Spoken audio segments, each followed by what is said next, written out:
Hello everyone, welcome back to Tarnu Chahar Academy. Today in this video, we are going to study India's growth story. And friends, there is a good news. And what's that? India's quarter 2 GDP growth rate was 8.2%. And this 8.2% is a very big number when compared to the global average, which is around 3%. तो 3% से अगर आप हमारे number को compare करोगे which is around 8.2%, तो India is one of the major fastest growing economy in the world. ठीक है. तो यहाँ पर इंडिया कैसे ग्रो कर रहा है, why it is a shock proof economy, क्योंकि आपको पता है कि ग्लोबल जो अनसर्टेनिटीज़ हैं, जैसे ट्रेड वॉर है, टेरिफ्स हैं, ठीक है, उसके अलावा जो नॉर्मल वॉर्स चल रही हैं, रशिया यूक्रेन वॉर है, इसराइल हमास वॉर है, इनके चलते हुए भी इंडिया ने इतनी अच्छी ग्रोथ रेट अचीव की. How? We will going to see all these things in this video. And not just this, आपको जानने को मिलेंगे बहुत सारे इकोनॉमिक टर्म्स जिनमें आप कंफ्यूज हो जाते हो, जैसे कि जीडीपी क्या होती है, फिर रियल एंड नॉमिनल जीडीपी में क्या डिफरेंस है, उसके अलावा सीपीआई क्या होता है. And all this data is from PIB. तो आप इजीली यहाँ से जितना भी डेटा आप अपने एसएसबी में यूज़ कर सकते हो.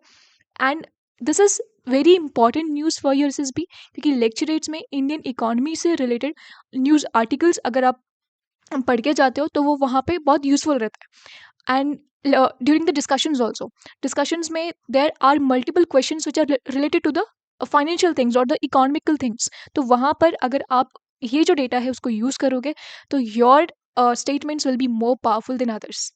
So let's get started. And कुछ भी मिस नहीं करना है. ऑल्सो अगर आप अब तक आपने चैनल को सब्सक्राइब नहीं किया है तो प्लीज़ सब्सक्राइब कर लो. So we'll begin with this graph. यहाँ पे आपको एक कंपैरिजन दिख रहा होगा. Like in the first section you'll see कि 5.6% जो ग्रोथ रेट है वो है जुलाई टू सितंबर, मींस क्वार्टर 2 में. ठीक है. अभी हम लोग आगे समझेंगे कि कौन कौन से क्वार्टर में, मतलब मंथ्स कौन कौन से होते हैं. बाकी अभी आप समझो ये जो डेटा है this is for the quarter 2. And यहाँ पर ये जो डेटा है this is for financial year 2024-25, मतलब लास्ट ईयर का जो ये डेटा है. अभी आप कंपेयर करोगे इस ईयर के, मतलब अभी जो क्वार्टर 2 में अभी डेटा रिलीज किया गया है वहाँ पर जो ग्रोथ रेट इट इज़ 8.2%. मतलब आप डिफरेंस देख रहे हो. लास्ट ईयर क्वार्टर 2 में जो डेटा था ये शो कर रहा है कि 5.6% ग्रोथ रेट थी जीडीपी की. वहीं जो ये वाला डेटा है, जो करंट ईयर का डेटा है, वो 8.2% ग्रोथ रेट शो कर रहा है. It means India is growing at a fast level. ठीक है. और जो ये लेवल है ये अचीव किया है domestic production and domestic demand के थ्रू. वो हम लोग आगे समझेंगे. बट अभी आप लोग ये देखो कि जीडीपी क्या होती है, क्योंकि हम लोग यहाँ पे जीडीपी ग्रोथ रेट मेजर कर रहे हैं. जैसे हमने बताया 8.2% जीडीपी ग्रो हुई. तो वो ग्रोथ रेट क्या है? फर्स्ट ऑफ ऑल जीडीपी ही क्या है? तो GDP is just like the total monetary value. अगर एक कोई कंट्री है, उसका इतना एरिया है, ये उसकी बाउंड्रीज हैं, उसमें जो उस फाइनल गुड्स एंड सर्विसेज हैं, जैसे यहाँ पर कोई एक कार बनाई जा रही है, ठीक है, कोई एक पर्टिकुलर सर्विस है, जैसे टीचिंग एक सर्विस है, तो वो फाइनल सर्विस, फाइनल जो कार बन के आई उसकी टोटल गुड्स एंड जो जितने भी सर्विसेज हैं उनकी जो फाइनल वैल्यू है which are produce with in a country, वो है जीडीपी. इट्स जस्ट लाइक कि आप एक कंट्री का जो इकोनॉमिकल डेटा है, ठीक है, उसको मेजर करने के लिए एक टर्म बना दे रहे हो जो जिसको आप जीडीपी बोल रहे हो. ठीक है. आप ये भी बोल सकते हो जैसे बिजनेसेस में क्या होता है, उनकी वर्थ को देखा जाता है. उसी तरह से अगर आप कंट्री की इकोनॉमिक स्टेटस देखोगे तो आप जीडीपी को देखोगे. जैसे आप इसको समझो कि इंडिया की जो जीडीपी है इट इज़ अराउंड $4.1 ट्रिलियन. ठीक है. तो इसका मतलब इंडिया की अगर आप इंटरनेशनल वैल्यूएशन देखोगे, इंटरनेशनल लेवल पे वैल्यूएशन देखोगे एज अ कंट्री, तो इट इज़ अराउंड $4.1 ट्रिलियन. ठीक है. It is GDP. इसका मतलब एनुअली इंडिया में इतने अमाउंट के goods and services, final goods and services produce हो जाते हैं. ठीक है. तो GDP is just like a major to see the economic growth of any country, या फिर उसका इकोनॉमिक स्टेटस देखना है. अब इसको कैसे कंपेयर करोगे आप बाकी कंट्रीज के साथ में? तो $4.1 ट्रिलियन डॉलर इकोनॉमी के साथ में India is the fourth largest economy. ठीक है. तो इससे पहले आप देखोगे कि इसका जो गोल है, ठीक है, इंडिया का जो गोल है वो ये है कि 2030 तक, अभी 2025 चल रहा है, 2030 तक India wants to become third largest economy. And उसके लिए जो प्रोजेक्टेड जीडीपी साइज है वो कितना होना चाहिए? $7.3 ट्रिलियन. ठीक है. अभी हमारी जो इकोनॉमी है it is approximately around $4.1 trillion. अभी हमें ग्रो करके $7.3 ट्रिलियन बनना है अगर हमें थर्ड लार्जेस्ट इकॉनमी बनना है बाय रिप्लेसिंग जर्मनी। ठीक है, हमसे ऊपर जर्मनी है, सबसे पहले यूएसए है, देन चाइना है, देन जर्मनी, फिर उसके बाद में इंडिया, देन जापान। अब जापान एंड इंडिया का जो पोजीशन है वो चेंज होता रहता है, क्योंकि अभी आप देखोगे या कुछ जगह पे आप देखोगे कि तो India is on the 5th position. ठीक है, बट पीआईबी डॉक्यूमेंट के according India is on the 4th position, तो हम लोग 4th पोजीशन ही मान के चल रहे हैं।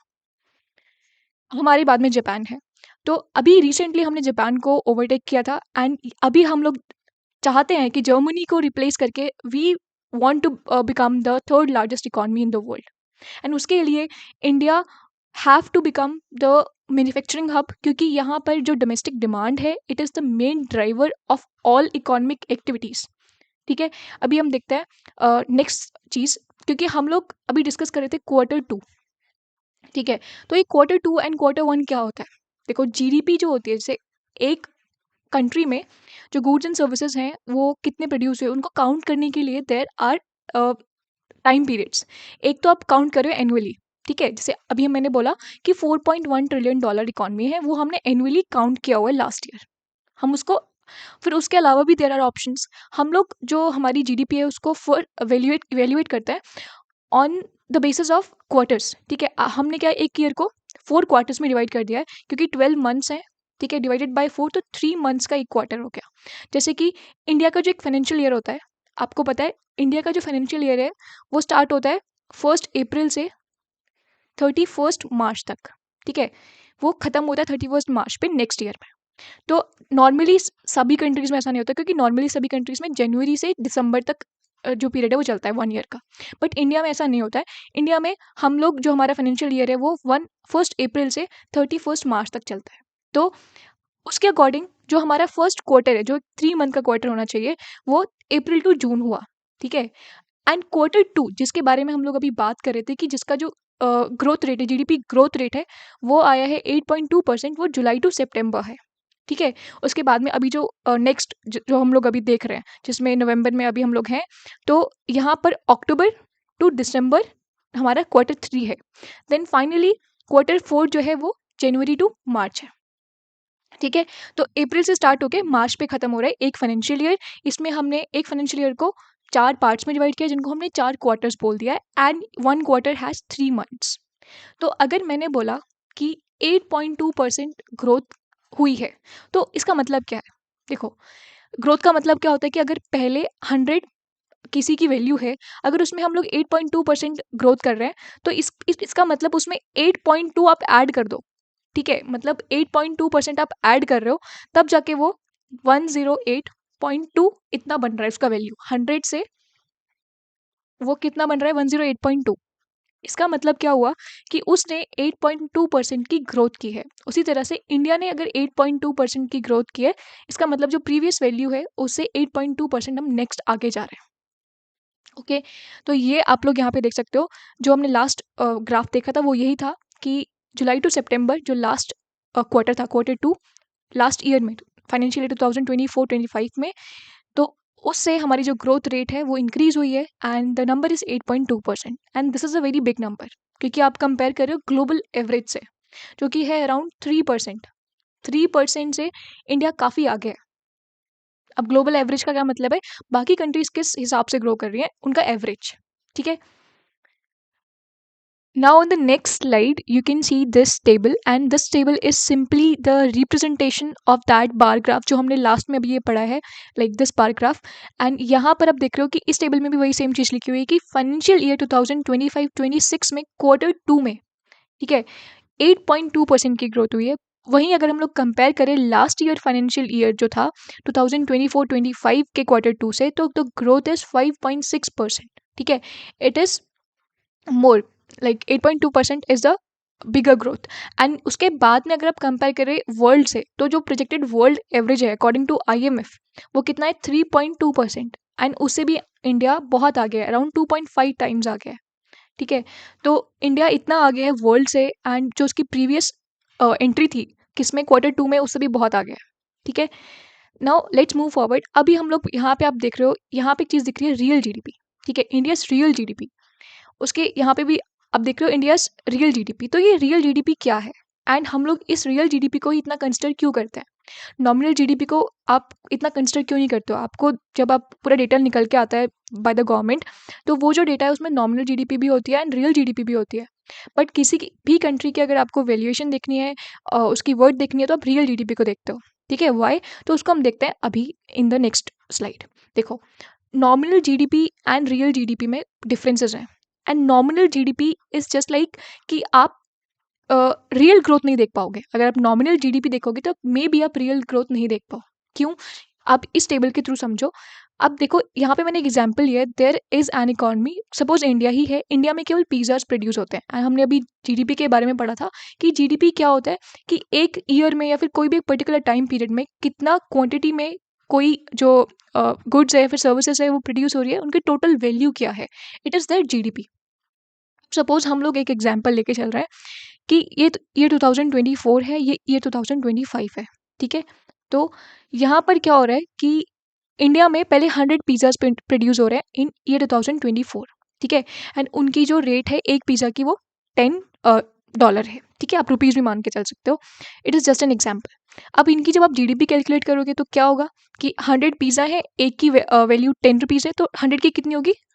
1000। ठीक है, तो $1000 यहाँ पे इनकी जीडीपी हो गई। किसकी है ये? इंडिया की जीडीपी है इन ईयर 2024। उसके बाद में आप मूव करते हो नेक्स्ट ईयर में। अब नेक्स्ट ईयर में क्या है कि जो कंट्री है वो सेम पिज़्ज़ाज प्रोड्यूस कर रही है। ठीक है, 100 ही पिज़्ज़ाज प्रोड्यूस कर रही है, बट पिज़्ज़ा का जो रेट है वो इंक्रीज़ हो गया है। पर पिज़्ज़ा जो रेट है वो इंक्रीज़ हो गया। अब पहले जो आपको पिज़्ज़ा ₹10 में मिल रहा था, वो आपको ₹12 में मिल रहा है। ठीक है, तो इसका मतलब क्या हुआ कि रेट में चेंज हुआ है। ₹10 से 12 हो गया, मतलब इन्फ्लेशन हो गई। ठीक है, इन्फ्लेशन क्या होता है? देयर इज अ चेंज और you can say increase in the rate of the price. जो भी प्राइस है उसका वो है इंक्रीज हो गया। ठीक है, तो कोई भी कमोडिटी है, कोई भी आइटम है, उसका प्राइस अगर इंक्रीज हो रहा है तो it is inflation. And inflation में आप देख रहे हो कि यहाँ पर जो अमाउंट है, जो टोटल अमाउंट है ऑफ पिज़्ज़ास, वो उतना ही है, क्वांटिटी उतनी है, बट जो प्राइस है वो इंक्रीज होकर ₹12 हो गया। तो अगर आप इनकी अब जीडीपी निकालोगे तो वो कितना हो जाएगा? $1200 ठीक है, तो this is there final GDP, जो एनुअल जीडीपी है। एंड ये ईयर 2 की जीडीपी है। अब जब आप कंपेयर करोगे, ग्रोथ रेट कैसे कंपेयर करते हैं कि पहले कितना था, ठीक है, उसके बाद में अभी कितना चेंज हो गया। तो 1200 अभी चेंज हो गया है, हमें कितना चेंज देखने को मिल रहा है? 200। ठीक है, एंड यहाँ पर जो 1000 जो था वो बेस ईयर था जो हमारा पहले जो था। उसके बाद में अगर आप परसेंटेज निकालोगे तो इट इज़ 20%। ठीक है, 20% का जो है चेंज देखने को मिला है। It means it is their growth rate, GDP growth rate. इतना उन्होंने ग्रो किया है in the next year. But आप मुझे अब एक सोच के बात बताओ कि क्या आप रियली कुछ ग्रोथ देख पा रहे हो? क्या इस कंट्री ने ईयर 1 से ईयर 2 में कुछ ग्रोथ की है? 100 पिज़्ज़ा वो पहले प्रोड्यूस कर रही थी, 100 पिज़्ज़ा ही वो बाद में प्रोड्यूस कर रही है, तो कुछ ग्रोथ हुई? No growth. ठीक है, बट क्या हुआ यहाँ पे? यहाँ पे केवल इन्फ्लेशन की वजह से रेट चेंज हो गया। किसका? जो पिज़्ज़ा थे। अब उसकी वजह से आपको जो नॉमिनल जीडीपी देखने को मिल रही है वो इंक्रीज जीडीपी देखने को मिल रही है। इसलिए जो नॉमिनल जीडीपी है उसको कम कंसिडर किया जाता है। ठीक है, डेटा दोनों के लिए रिलीज होता है, बट नॉमिनल जीडीपी को कम कंसिडर किया जाता है क्योंकि वो रियल ग्रोथ नहीं दिखाती है। अब फिर रियल जीडीपी क्या होती है? रियल जीडीपी में हम इस इन्फ्लेशन से बचने के लिए एक बेस ईयर लेके चलते हैं। जैसे 2011 को हमने बेस ईयर ले लिया, जो प्राइसेस 2011 में थे हम उन्हीं प्राइसेस को कंसिडर करते हुए आगे जीडीपी को कैलकुलेट करेंगे। हम इन्फ्लेशन को कैलकुलेट नहीं करेंगे, इन्फ्लेशन को एडजस्ट कर देंगे। तो इसलिए जब भी जीडीपी होती है वो एडजस्टेड इन्फ्लेशन के साथ में आती है। ठीक है, जब भी आप रियल जीडीपी की वैल्यूज देखोगे तो एडजस्टेड इन्फ्लेशन के साथ में आती है। इट मीन्स वहाँ पे उन्होंने जो रेट इंक्रीज हुआ है, जो प्राइस इंक्रीज हुआ है, उनको कंसिडर नहीं किया है। उन्होंने जो अपनी क्वांटिटी उन्होंने इंक्रीज किया उसको शो करने के लिए बेस ईयर को कंसिडर करके रखा हुआ है। ठीक है, कैसे इसको समझो आप? देखो, क्वांटिटीज जो है अभी ईयर 1 में, मतलब 2024 में इंडिया ने 100 पिज़्ज़ा ही प्रोड्यूस किया। ईयर 2 में भी उसने 100 पिज़्ज़ा ही प्रोड्यूस किया। ठीक है, उसके अलावा अब हम लोग ईयर 1 को 2024 को बेस ईयर मान लिया। ठीक है, हमने मान लिया कि यहाँ पे 10 प्राइस था, तो नेक्स्ट ईयर भी हम 10 प्राइस ही लेके चलेंगे। हम लोग इंक्रीज इन्फ्लेशन जो है, जो इन्फ्लेशन है उसको हम कंसिडर नहीं करेंगे, इन्फ्लेशन को एडजस्ट कर देंगे। तो इसके अकॉर्डिंग इसकी जीडीपी भी 1000 हो गई और इसकी जीडीपी भी $1000 हो गई। ठीक है, तो यहाँ पे कोई चेंज देखने को मिल रहा है? 1000 से 1000 कोई चेंज नहीं। वहीं अगर यहाँ पे कुछ और नंबर हो जाता इनका, जो ये 120 पिज़्ज़ाज़ हो जाते, ठीक है, तो तब हमें चेंज देखने को मिलता। बट हमारे प्राइस की वजह से कोई चेंज नहीं देखने को मिल रहा है। तो इसका मतलब हम लोगों ने इन्फ्लेशन को एडजस्ट किया हुआ है, हम लोग क्वालिटी पे ध्यान दे रहे हैं, वो है रियल जीडीपी। ठीक है, अभी आई थिंक आपको दोनों चीज़ें समझ में आई होंगी कि रियल जीडीपी क्या होती है, नॉमिनल जीडीपी क्या होती है। एंड नॉमिनल जीडीपी को हम कंसिडर नहीं करता है इतना जब हम रियल जीडीपी को देखते हैं। ठीक है, now let's move forward and उस डॉक्यूमेंट में, पीआईबी जो डॉक्यूमेंट है उसमें जो रियल जीडीपी है, ठीक है, अब आप देखो Q1, Q2, Q3 and Q4, ये क्या है, एक ईयर में 4 क्वार्टर्स है। इनमें से Q1 एंड Q2 को आप अगर कंबाइन कर दोगे तो ये क्या हो जाएगी, हाफ ईयर बन जाएगी, हाफ ईयर 1 बन जाएगी एंड ये हाफ ईयर 2 बन जाएगी। ठीक है, तो सेम थिंग यहाँ पे लिखी हुई है कि जो हाफ ईयर जो 2025-26 फाइनेंशियल ईयर है उसमें जो ग्रोथ रेट है वो 8% है। ठीक है, हमने Q1 एंड Q2 दोनों को कंबाइन कर दिया है, उसमें अगर हम लोग एवरेज ग्रोथ रेट निकाल रहे हैं तो 8% है।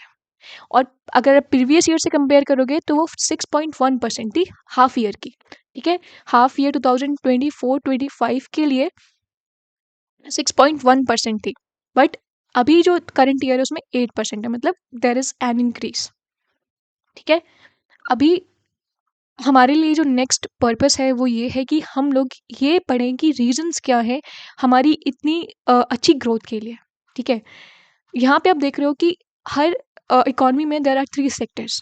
ठीक है, कौन कौन से सेक्टर्स होते हैं ये अपने इकोनॉमी की क्लास में पढ़े होंगे कि प्राइमरी सेक्टर होता है जिसमें नॉर्मली एग्रीकल्चर बेस्ड एक्टिविटीज़ जैसे एनिमल हस्बेंड्री है, फिशरीज है, ये सारी की सारी जो एक्टिविटीज़ है उनको हम प्राइमरी सेक्टर में डालते हैं। ठीक है, एंड इंडिया में 65% टोटल जो है वो रूरल पीपल है and they are involve in agriculture, but उसका जो जीडीपी कंट्रीब्यूशन है वो 2.9% उन्होंने केवल ग्रोथ दिखाई है। This is gross value added.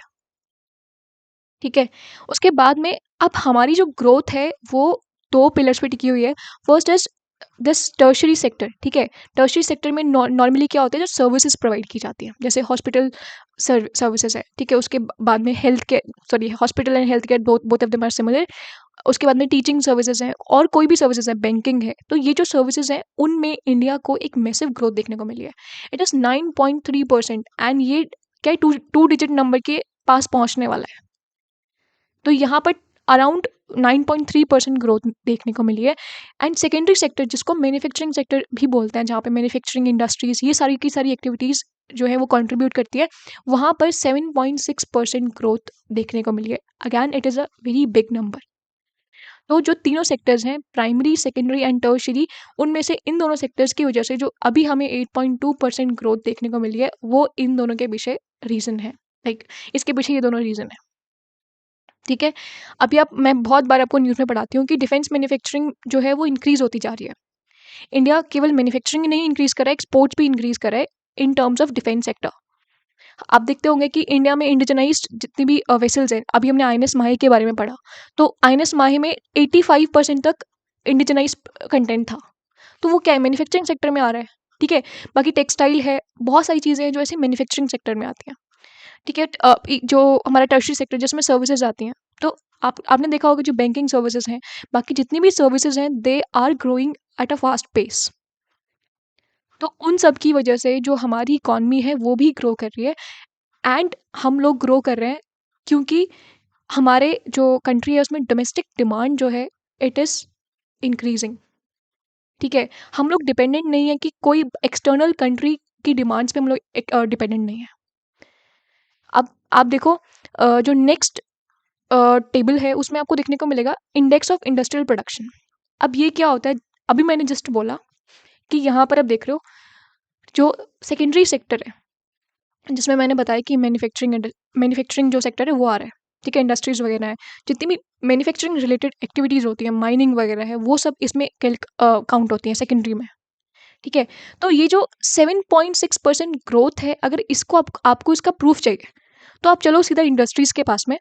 So here you can see the IIP and this IIP is the index of industrial production and ये बताता है कि जो इंडस्ट्रियल सेक्टर है, ठीक है, जो हमारा सेकेंडरी सेक्टर है उसमें 3 कंपोनेंट्स यहाँ पे इन्होंने लिए हुए हैं, मैन्युफैक्चरिंग, माइनिंग एंड इलेक्ट्रिसिटी। ये इन्हीं को देखता है एंड बताता है कि इनमें कितना जो वॉल्यूम है प्रोड्यूस हुआ है किसका, इंडस्ट्रियल गुड्स का, इन अ स्पेसिफाइड पीरियड। मतलब एक अगर हम लोग 3 मंथ्स लेके चल रहे हैं तो 3 मंथ्स में इन तीनों सेक्टर में कितने इंडस्ट्रियल गुड्स जो हैं उनका वॉल्यूम कितना प्रोड्यूस हुआ है।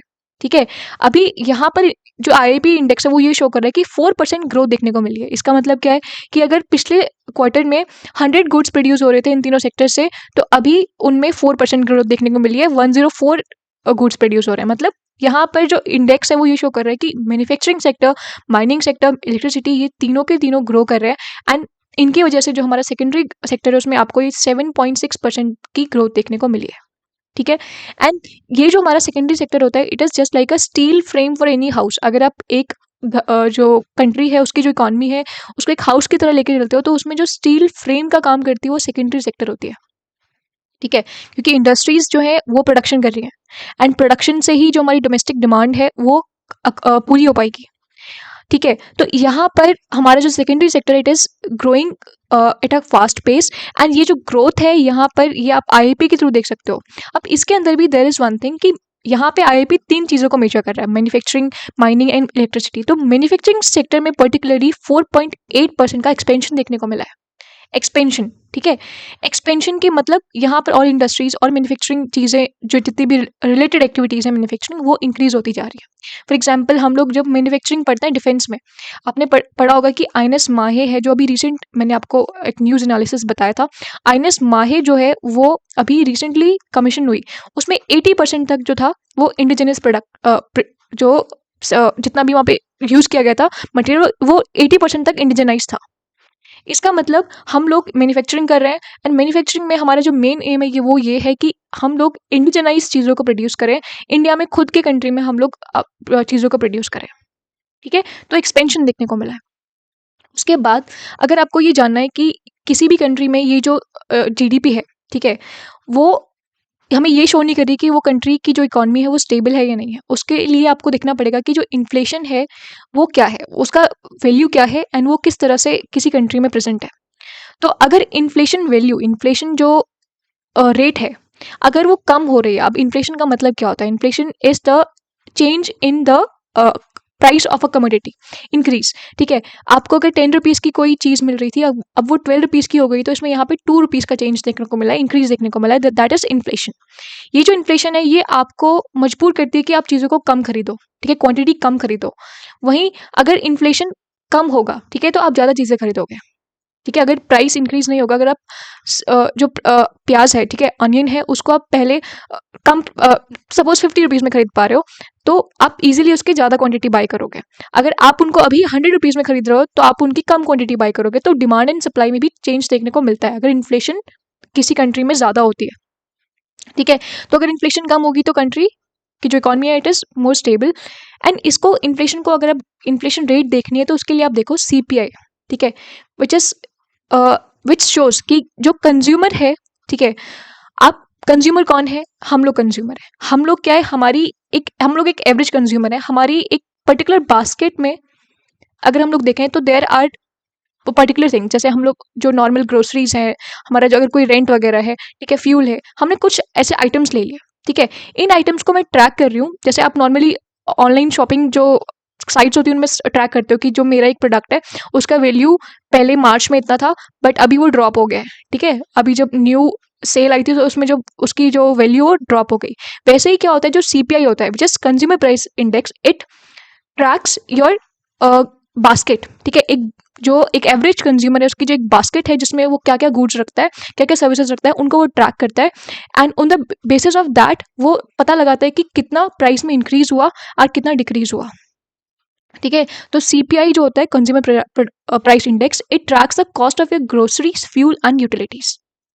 ठीक है, तो यहाँ पर अगर चेंज देखने को मिलेगा, ठीक है, अगर चेंज देखने को मिलेगा, इंक्रीज देखने को मिलेगा, तो there is CPI inflation rate. अगर इस बास्केट का प्राइस पहले 100 था इन द लास्ट ईयर और नेक्स्ट ईयर जब हमने ट्रैक किया तो इसका प्राइस 200 हो गया, तो इसमें क्या है, हमें इन्फ्लेशन देखने को मिला है।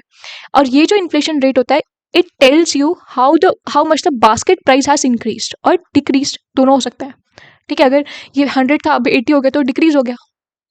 ठीक है, तो यहाँ पर जो ये सीपीआई है वो हमारे लिए एक मेजर है फॉर द इन्फ्लेशन रेट।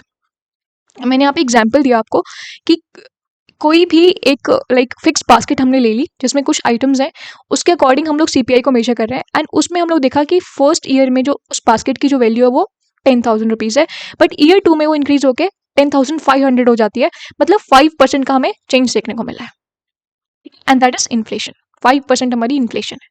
तो यहाँ पर आप देखोगे जब हमने डेटा देखा पीआईबी से, तो जो इन्फ्लेशन है इट इज नाउ 0.25%, मतलब ये बहुत ही कम इन्फ्लेशन है। ठीक है, आप प्रीवियस ईयर से कंपेयर करोगे तो ये, सॉरी प्रीवियस मंथ से कंपेयर करोगे तो यहाँ पर देखो सितंबर में 1.44% थी, अगस्त में 2.07% थी, मतलब चीज़ें ज़्यादा महंगी थी। ठीक है, अभी वो क्या है, सस्ती होती जा रही है, उनका प्राइस रिड्यूस होता जा रहा है, इन्फ्लेशन कम है। तो यहाँ पर इन्फ्लेशन रेट जब आप देख रहे हो on the based on CPI, ठीक है, on the basis of this CPI आप ये देख रहे हो, तो ये 0.25% है नाउ इन अक्टूबर। तो इसका मतलब कि जो इकॉनमी है it is now becoming more stable. उसके बाद this is the again same table, हमने यहाँ पर जो चीज़ें पढ़ी थी कि 8.2% हमारी Q2 में ग्रोथ हुई है, लास्ट ईयर 5.6% थी, एंड ग्लोबल एवरेज 3.2% है। तो इसके अकॉर्डिंग हम लोग ये एनालाइज कर सकते हैं, ये समराइज कर सकते हैं कि India is the fastest growing major economy. ठीक है, एंड अकॉर्डिंग टू दिस 3.2% हम लोग ये समराइज कर सकते हैं कि once again India outpaced global peers. जो ग्लोबल कंट्रीज हैं, जो बाकी कंट्रीज हैं, उनसे हम लोग काफ़ी आगे निकल चुके हैं, and this is not the first time, हम लोग पहले भी ऐसा कर चुके हैं।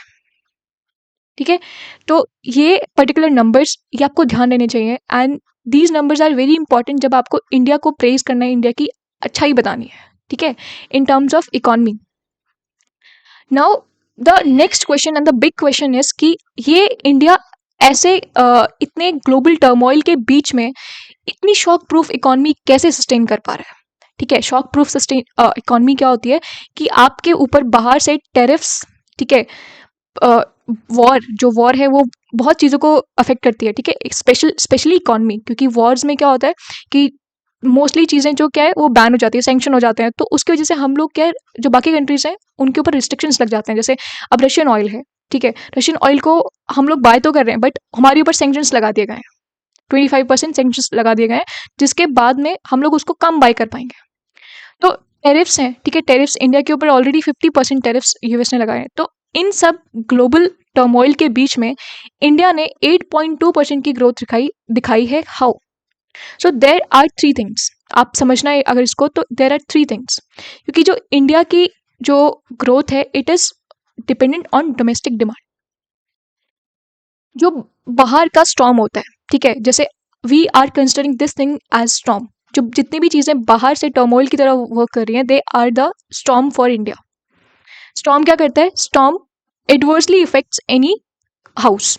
अगर एक किसी जगह पे कोई स्टॉर्म आ रहा है तो वो कोई किसी भी हाउस को उड़ाने तक की कैपेसिटी रखता है। ठीक है, बट अगर कोई हाउस की जो फाउंडेशन है, जो बेस है, वो बहुत मजबूत है, उसका जो स्टील फ्रेम है जिससे वो बना हुआ है वो बहुत मजबूत है, तो बहुत कम चांसेस हैं कि उसको कुछ नुकसान पहुंचे। तो उसी तरह से जो इंडिया है उसमें जो उसका टर्शरी सेक्टर है, ठीक है, अभी हमने पढ़ा टर्शरी सेक्टर जिसमें सर्विसेज होती हैं, उसमें 9.3% ग्रोथ देखने को मिली है। इसका मतलब हम लोग domestically we are growing because of our tertiary sector, and this is the foundation of our house. जो हमारी इकॉनमी है उसका फाउंडेशन है हमारा टर्शरी सेक्टर, तो वो बहुत मजबूत है। तो अगर बाहर से कोई स्टॉर्म आता भी है तो वो हमें अफेक्ट नहीं कर सकता है। उसके अलावा जो हमारा स्टील फ्रेम है, जिसको हमने सेकेंडरी सेक्टर बोला हुआ है हमारा, ठीक है, वो भी हमारा बहुत स्ट्रांग है, 7.6% ग्रोथ दिखाई है उसने। ठीक है, और जो हम लोग एक्सपोर्ट्स वगैरह हैं, ठीक है, जैसे अब एक्सपोर्ट्स क्या होते हैं, किसी भी कंट्री से अगर हम लोग यहाँ से कोई भी आइटम दूसरी कंट्री में भेज रहे हैं तो इट इज़ आर एक्सपोर्ट। अब इस एक्सपोर्ट को इफेक्ट करते हैं ये टैरिफ्स और जो ये वॉर है। ठीक है, इम्पोर्ट्स को भी इफेक्ट करता है। अब जैसे टैरिफ्स हैं, अगर यूएसए ने हमारे ऊपर 50% टैरिफ्स लगा दिए तो एक्सपोर्ट्स क्या होंगे? कम होंगे। ठीक है, तो उसकी वजह से आप देखोगे कि अभी जो रिसेंट हमने देखने को मिला है, like this is not 9.3%, this is around 4%। यहाँ पर भी ग्रोथ देखने को मिली है, एक्सपोर्ट्स में भी इवन ग्रोथ देखने को मिली है। तो जितना हम लोग को अफेक्ट किया गया है, जितना भी बाहर की चीज़ों ने अफेक्ट किया है ग्लोबल जो टर्मोइल है उसने अफेक्ट किया है, वो टेरिफ्स वाले सेक्टर को ज़्यादा अफेक्ट किया है। जो हमारा डोमेस्टिक सेक्टर है, जिसमें हमारे टर्शरी सेक्टर है, सेकेंडरी सेक्टर है, उनको इतना अफेक्ट नहीं कर पाए। सो जो हमारी ग्रोथ है, it is driven by the domestic demand and a strong industrial base, ठीक है, and which provides the insulation from external shocks.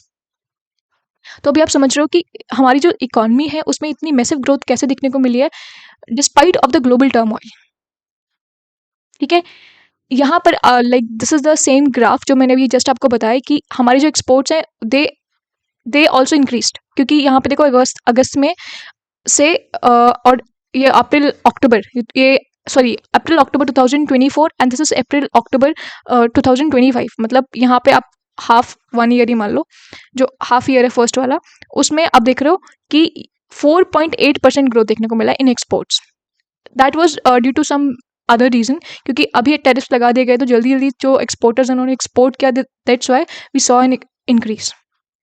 बाकी जो एक्सपोर्ट सेक्टर है वो मेनली अफेक्ट किया गया है बाय द ग्लोबल टर्मोइल। बाकी जो हमारा खुद का डोमेस्टिक डिमांड है वो सपोर्ट कर रही है हमारी ग्रोथ को, एंड जो हमारा स्ट्रॉन्ग इंडस्ट्रियल बेस है it is also supporting our growth. So this was all for this particular video of our Indian economy, which is growing at a fast pace. And ये जो data है आप इसको easily use कर सकते हो in your SSP, in your lecturate, in your GD, जहाँ पे भी आपको यूज़ करना है वहाँ पे आप यूज़ कर सकते हो। So this is all for this video. And if you would like to connect with me, you can join the Telegram group. You can even follow me on Instagram. And we will meet again in the next video. Till then, keep learning. Bye bye.